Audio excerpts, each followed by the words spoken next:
Discovered a hidden cave and found myself staring at an enormous treasure. As I scooped up handfuls of gold coins and let them cascade through my fingers, the metallic clinking sounded like heavenly music, and I couldn't help but break into a wild grin. But after that brief moment of euphoria, tears suddenly streamed down my face. This vast fortune meant I could finally get my revenge. 14 years ago, a group of police officers dragged me away from my own engagement party. Without any trial, I was framed and thrown into the Château d'If prison, where I spent 14 grueling years in captivity. To uncover the truth behind my wrongful imprisonment, I assumed the identity of the Count of Monte Cristo and wrote to Jacopo informing him that I had purchased 2 large ships and 3 properties for him.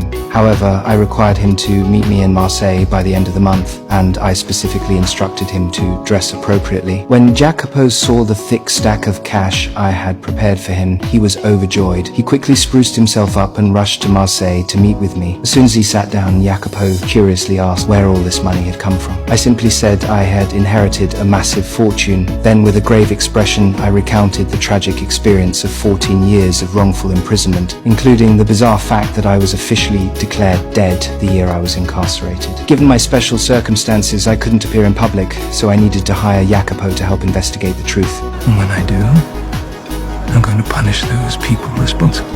This loyal friend immediately went to the police station to gather clues, only to discover that Prosecutor Villefort, who had sent me to prison, had been promoted and transferred. Worse yet, Jacopo was illiterate, making the archive documents as incomprehensible to him as hieroglyphics. I had no choice but to risk infiltrating the police station myself. Upon reaching the records room, I claimed to be a reporter from Le Journal de Paris and requested access to the files. However, the old man refused, citing that prisoner records were classified. I didn't press the issue and casually mentioned a name.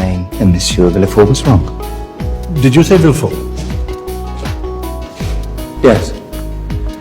He told me you would go out of your way to help me, but it seems he was mistaken. I'm sorry for wasting your time. I'm mine. When the old man heard Villefort's name, his attitude changed completely. After all, the man who had sent me to prison was now the royal prosecutor of Paris. Eager to curry favor with the powerful, the old man immediately handed over the files. The truth that had eluded me for 14 years was finally within reach. I quickly found an excuse to get the old man to leave the room, then eagerly tore open the file folder. When I saw the letter inside, everything suddenly became crystal clear. It appeared that the person who wrote this letter was the real mastermind behind my imprisonment. But strangely enough, this anonymous letter was written on letterhead from Caderousse's tavern, and I had never had any quarrel with the tavern owner. This left me both furious and bewildered. Why would a complete stranger want to frame me? Determined to confront him face to face, I traded a newspaper for that incriminating letter. After reaching the tavern, I had Jacopo bring weapons and then